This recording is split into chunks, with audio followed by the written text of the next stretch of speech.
The thing about a flat place is that it really makes you concentrate on the sky.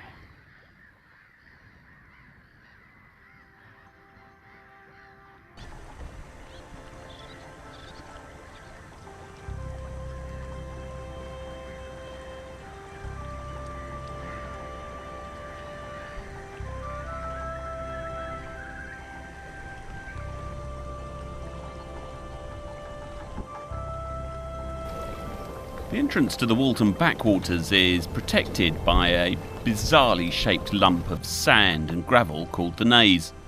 The moniker is derived, unsurprisingly, from the old word nose. Walton on the nose it is then. It's a great place for a low tide walk, or a paddle, or even a swim if you're tough enough. On the seaward side, the sand stretches for hundreds of acres to the north.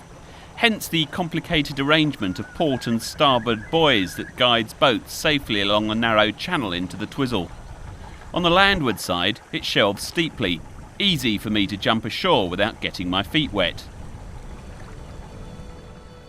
It's a botanist's wet dream.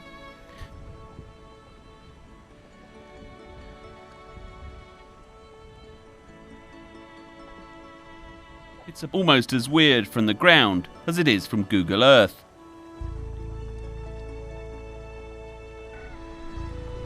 The textures and gently changing formations are an unending delight.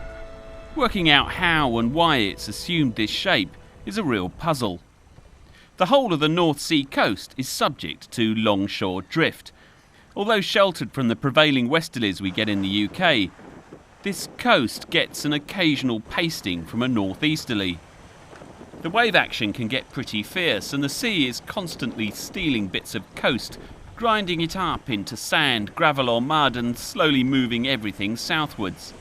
This mass movement has produced a series of magnificent shingle spits. The biggest is a long way to the north at Spurn Head, but both the Ald and the Deben have pretty good ones too.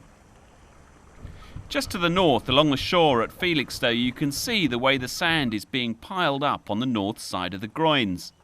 A few miles to the south, the longshore drift is still diligently shifting material towards the Thames estuary. But just by the Naze, there's something really weird going on. Sand is piling up to the south of the groins. Just at this one spot, the whole longshore drift flips the wrong way. I poked around on the web and discovered a stack of research papers from the University of Hull and emailed a prof there, a man called Elliot. It turns out that any cone-shaped spit will produce a back eddy. The south-moving incoming tide starts the water circling around the entrance to the estuaries, aided by the Coriolis effect, the gravity pull that forces water in the northern hemisphere to circle clockwise when going down the plug or the bog. This big body of circling water, called a gyre or a gyre, I'm not sure which, pulls sand and gravel from the longshore drift and dumps it at the entrance to the backwaters. Professor Elliot tells me that most of the sand and shingle and mud that you find in estuaries comes from the sea rather than from the rivers that feed them. On the other side of the entrance, the incoming sand has created a wonderful curving spit, which is covered for most of the tide.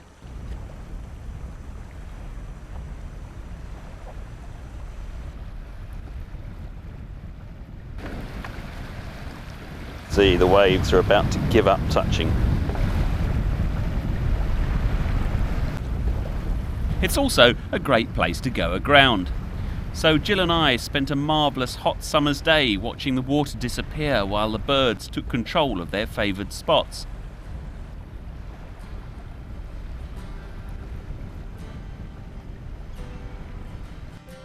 The spit is made of the most perfectly textured sand.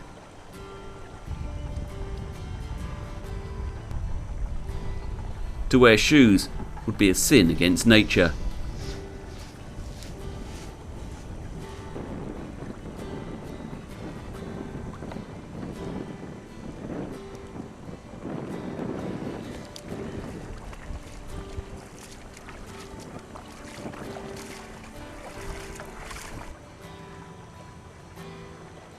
"7 hours to explore and waste time. Almost, but not quite as good as sailing."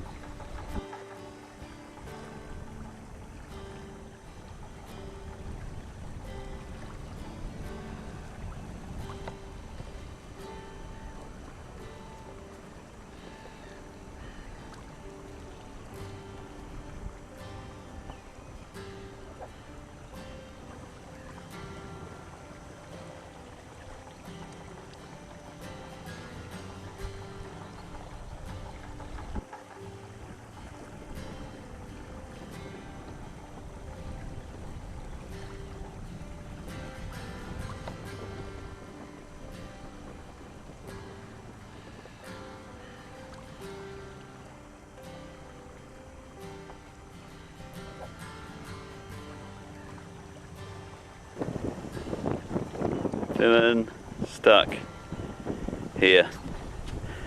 I don't think I'm stuck. Sorry? I don't think I'm stuck. I'm aground.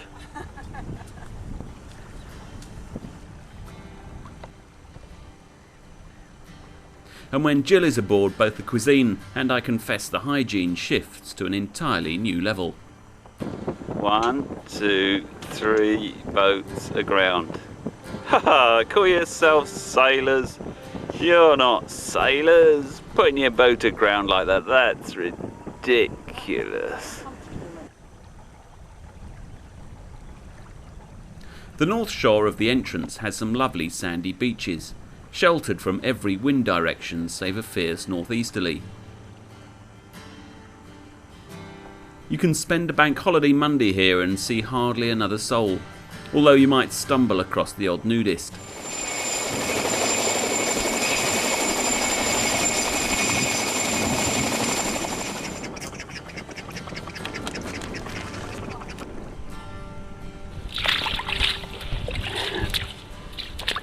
The landscape is a beguiling mixture of the pleasing curves and forms created by the natural forces of nature, mixed with the well-ordered and regimented works of man. Just think of the hours spent here engaged in the back-breaking work of digging these dikes. From ground level, separating the natural from the created is almost impossible. Eventually the tide starts to return and the birds retreat from the shoreline. Then the sun goes down. It's been an utterly perfect day.